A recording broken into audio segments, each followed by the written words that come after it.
Hola, es un gusto poderles saludarles. Me da mucha alegría en que se han tomado estos días para poder estudiar de la palabra de Dios.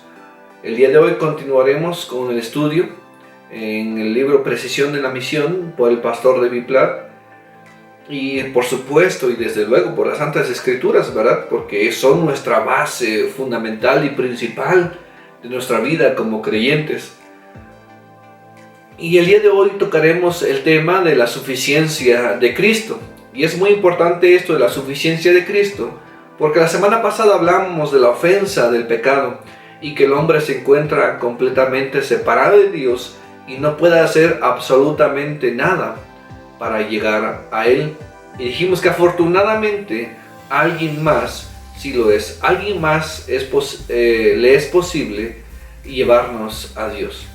Entonces el día de hoy hablaremos de la suficiencia de Cristo. Y debemos que ver el carácter de Dios a través de esa situación. Cuando vemos a Dios que es santo, que Dios es justo, y encontramos un contraste completamente diferente. El hombre es un hombre pecador. Su naturaleza es pecaminosa y se encuentran separados. Dios desde el inicio creó al hombre a su imagen y semejanza y lo creó para estar en comunión con Él. Pero a causa del pecado, el hombre ahora y Dios están separados. Y hay un gran abismo entre Dios y el hombre.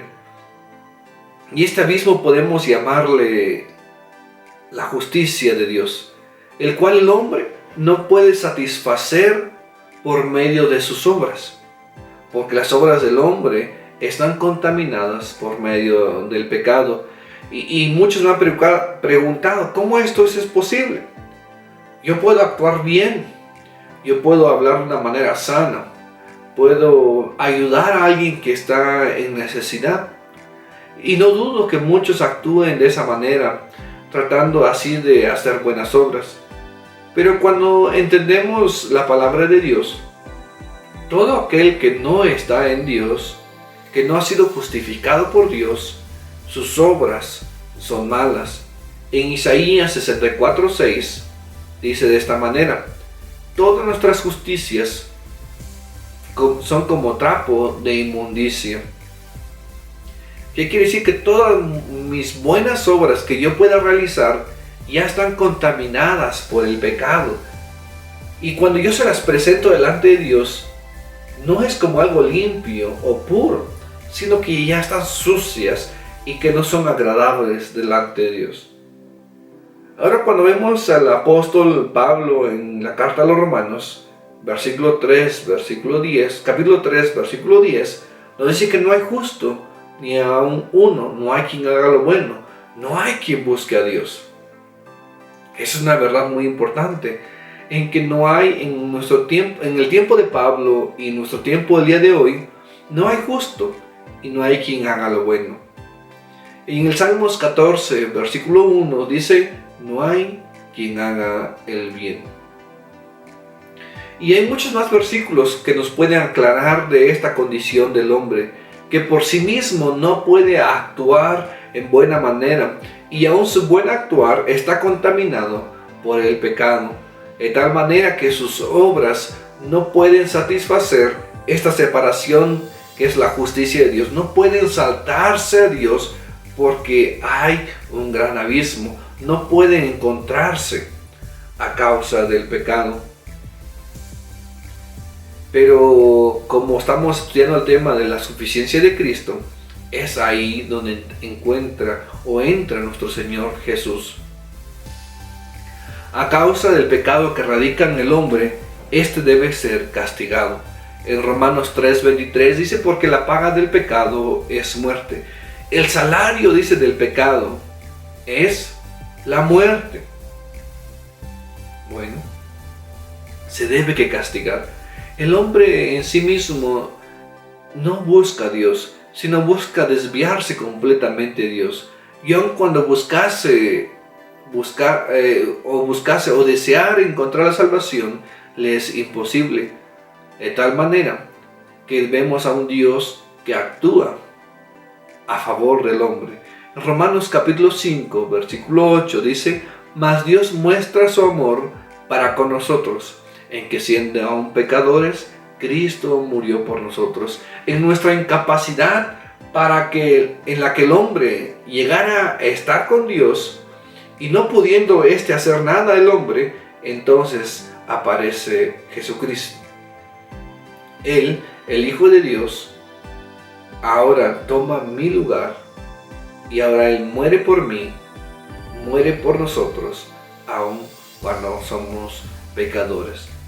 El pastor David Platt menciona: ¿cómo puede un Dios justo salvar a pecadores rebeldes cuando con razón merecen su ira? Y esta es una pregunta muy importante para los que ya creímos y decimos: oh, gracias Dios mío, porque ahora soy salvo por medio de tu misericordia, y porque me redimiste, y porque me compraste. Pero aquel que no conoce la palabra de Dios, le es muy difícil esta pregunta, y se formulan otro tipo de preguntas como: ¿por qué Dios castiga a los pecadores? ¿Es injusto? O ¿cómo Él, siendo un Dios de amor, manda a las personas al infierno? Si Él es Dios de amor, ¿por qué las castiga? ¿Por qué no mejor las salva? Pero esto se podría resolver de una manera simple con este ejemplo. Cuando pensamos en un juez que tiene que resolver un caso y encuentra todas las evidencias posibles en contra de una persona, él tiene que declararlo culpable, si es que así las evidencias son. Por todos los cargos que se le acusen, el juez debe declararlo culpable. El juez tiene un deber de condenarlo y no puede declararlo inocente. La justicia demanda que el inocente y el culpable sean tratados de acuerdo a su estado, al inocente con justicia y al culpable con juicio. Por lo cual podemos contestar ahora esta pregunta: ¿cómo un Dios justo, encontrando al culpable a las personas, pudiera declararlo inocente? Y nuevamente vamos a nuestro título del día de hoy, o a nuestro tema del día de hoy, que es la suficiencia de Cristo. Todo esto es a través de la suficiencia de Cristo. Pero de igual manera a veces surge una pregunta: ¿cómo Dios puede ser justo y misericordioso? Y cuando hablamos de cómo puede ser un Dios justo y misericordioso, en el gran abismo de la justicia de Dios, la cual ni un hombre puede satisfacer o cubrir todo ese espacio, ahí aparece Jesús nuevamente. En Él está la respuesta de la justicia y la misericordia de Dios. Solo en Él está la capacidad de cumplir y de satisfacer las exigencias de un Dios justo y santo. Para los que conocen la palabra de Dios, saben quién es Jesús. Pero para los que no conocen la palabra de Dios, les voy a explicar un poco más. O para los que están aprendiendo un poquito más de la palabra de Dios, o para los que apenas están leyendo más de qué es lo que dice la Biblia acerca de Jesús, vamos a tener de referencia algunos versículos de la Biblia. Primeramente, ¿quién es Jesús? En la Biblia podemos encontrar que Jesús es completamente divino. En Juan capítulo 1, versículo 1 dice: en el principio era el Verbo, y el Verbo era con Dios, y el Verbo era Dios. Este era en el principio con Dios. Todas las cosas por Él fueron hechas, y sin Él nada de lo que ha sido hecho fue hecho. Jesús completamente divino. En 1 Timoteo capítulo 2, versículo 5, nos presenta la otra cara de Jesús. Porque hay un solo Dios y un solo mediador entre Dios y los hombres, Jesucristo hombre. Podemos ver dos naturalezas: a Jesús divino y a Jesús completamente hombre. Divino o santo quiere decir que separado del mal, apartado del mal. Por lo cual Él era el único elegible para poder cargar, o en la cual se iba a recargar la justicia del pecado. En Él se iba a completar el juicio de Dios sobre el pecado. para que tú y yo recibiéramos salvación. Y cuando hablamos acerca de la divinidad de Jesús, podemos ver algunos versículos en la que a Jesús se le atribuye el título de Jesús, el Hijo de Dios. En Juan 11, versículo 27 dice así: le dijo: sí, Señor, yo he creído que tú eres el Cristo, el Hijo de Dios que ha venido al mundo.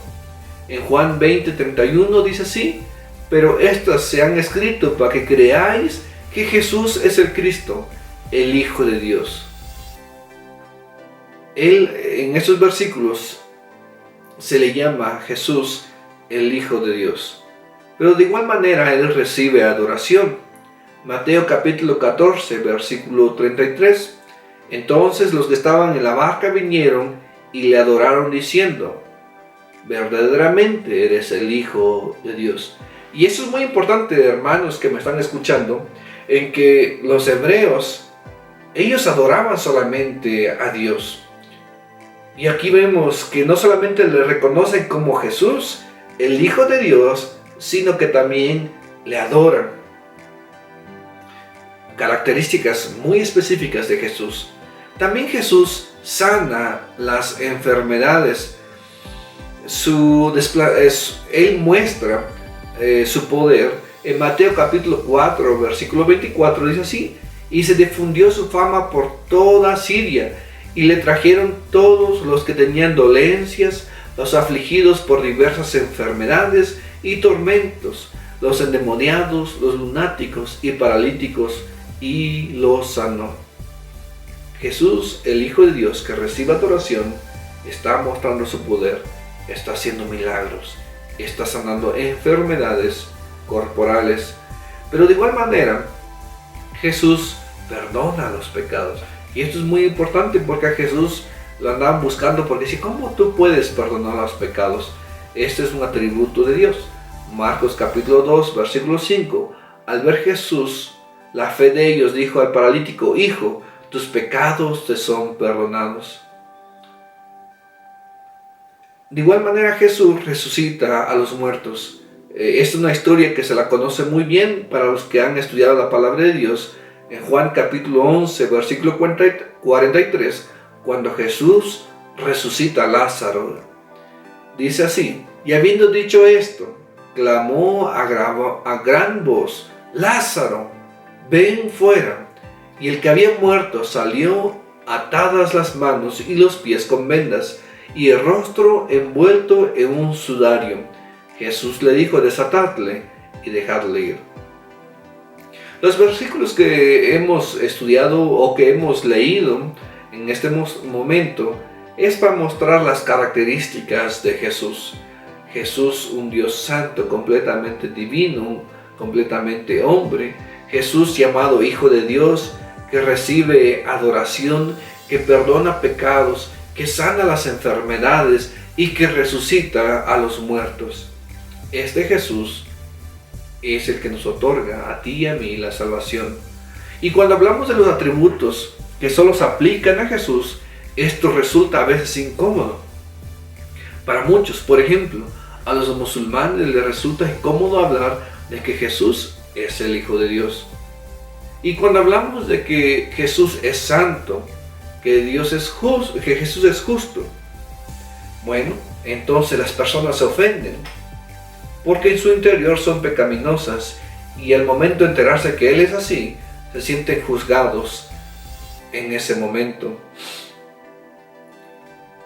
Bueno, pero a pesar de que las personas les ofendan, nosotros no podemos diluir el mensaje de Jesús y quién es Él y qué es lo que Él ha hecho. Es muy importante esto de lo que viene en la palabra de Dios. No podemos diluir, no podemos manejarlo con palabras como muy rebuscadas para así transmitir un mensaje que satisfaga los oídos, que no sea ofensivo a las personas. Ciertamente que debemos que hablarle con amor a las personas, con cariño, con respeto, pero desde luego con la verdad de la palabra de Dios. Bueno, ahora vamos a ver ya vimos quién es Jesús. Ahora vemos qué es lo que Jesús ha hecho. Tenemos que seguir con el pensamiento que Jesús es santo, que Dios es santo, que Dios es justo, y por tal motivo debemos de cumplir las expectativas de un Dios santo, justo y verdadero. Que si queremos que obedecer, que si queremos que cumplir estas expectativas de Él, los estándares. Hay un estándar de justicia que debemos que buscar. ¿Por qué? Porque Dios no puede pasar desapercibido nuestra desobediencia, no puede pasar desapercibido su propia santidad y justicia, decir, bueno, está bien, no pecaste mucho, pecaste poquito, no pasa nada. No puede asimismo hacer que no valga lo que Él es, su carácter. No es como en este momento, ¿verdad? Si encuentras a un policía o las personas encuentran un policía, no se quieren ir a, no sé, por algo que han hecho algo malo, dicen, ven, te doy un soborno, tú no sabes nada, tú no viste nada, y ya, pasó como si nada, ¿verdad? Pero con Dios no es así. Su justicia y su santidad no pasan desapercibido. Él no puede negarse a sí mismo. Entonces la pregunta es esta: ¿cómo puede un hombre presentarse delante de Dios y ser declarado justo? Y aquí es donde vemos la obra de Jesús hacia nosotros. Y vamos a explicar en 3 puntitos más o menos. Las demandas de la ley de Dios han sido completamente satisfechas por Jesús. Al Jesús llegar a vivir en la carne, Él cumplió cada aspecto de la ley y vivió esa vida que tú y yo jamás hubiéramos cumplido. Él cumplió todas estas leyes. Jesús fue tentado por Satanás, pero jamás cayó en pecado. En Hebreos capítulo 4, versículo 15, Hebreos 4:15 dice, porque no tenemos un sumo sacerdote que no pueda compadecerse de nuestras flaquezas, sino uno que ha sido tentado en todo, como nosotros, pero sin pecado. Es muy importante esto, que Jesús fue tentado en todo, pero sin pecado. Él nunca pecó. Jesús murió por la muerte que tú y yo merecíamos. No solamente Él vivió la vida que tú y yo no podíamos vivir, sino que también Él murió por esa muerte que tú y yo merecíamos. Y en eso se encuentra la belleza de la cruz, porque en la cruz Dios expresó la plenitud de su juicio sobre el pecado. Ahí toda esa ira, todo ese juicio que merecía el pecado, ahí fue puesto en la cruz del Calvario. Ahí fueron expiados los pecados de los que hemos creído en Cristo Jesús. Y en el proceso, Dios permitió la salvación del pecador, de aquel que cree por medio de la fe. Es decir, logró que todo lo necesario para su redención. Entonces, Dios es justo con el pecado, porque castigó al pecado. Y absolutamente podemos ver esto en la cruz del Calvario. Pero de igual manera Dios ama a los pecadores que ahora Él ha redimido por medio de la gracia mostrada en Cristo Jesús. Y lo podemos mirar nuevamente en la cruz. En la cruz la justicia y el amor de Dios se manifiestan plenamente. Y Jesús no solo vivió la vida que no pudimos vivir, sino que también murió la muerte que tú y yo merecíamos. Pero además de esto, conquistó a nuestro enemigo. ¿Quién es nuestro enemigo? La muerte. Él, al morir en la cruz del Calvario, al cargar con todo el peso que tú y yo merecíamos, y al morir y ser sepultado, Él, después del tercer día, resucitó. Y ahora está a la diestra del Padre. Él venció la tumba. Él venció la muerte, a nuestro enemigo. Recuerda que dijimos que la paga del pecado es muerte. Esa muerte que tú y yo merecíamos, Jesús la venció en la cruz del Calvario. La tumba fue vencida y ahora Jesús está vivo. Así que por lo que Dios ha hecho en su vida, muerte y resurrección, en Él y solo en Él se encuentra la salvación. En las Escrituras constantemente vemos la frase en Cristo, con Cristo o en Él. Y eso es muy importante, porque en Él, con Él o a través de Él encontramos la salvación.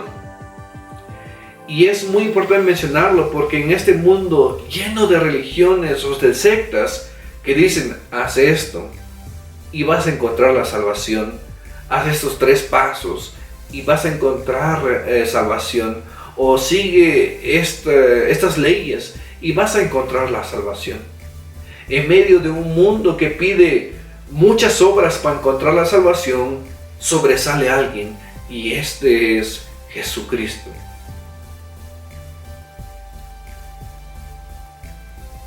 Sobresale Jesús,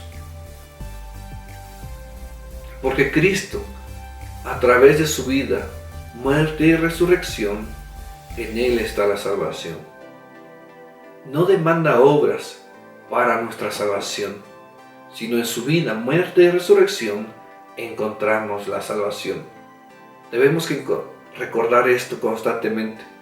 La salvación que Dios me otorga no es porque yo pueda obtenerla, sino es a través de la vida, muerte y resurrección de Jesucristo. Ahí encuentro yo la justificación. Ahí encuentro que la justicia de Dios que yo no podía completar, ahora es completamente hecha en Jesucristo. La suficiencia de la obra salvadora de Cristo debería llevarnos a hacernos esta pregunta: ¿cómo se aplica esta verdad a nuestras almas para nuestra salvación? ¿Cómo la vida, muerte y resurrección, cómo esto se aplica ahora en mi vida? Y esto va a ser el tema de la próxima semana: la fe, la gracia. Así es que los animo a participar en la próxima semana. Que Dios los bendiga.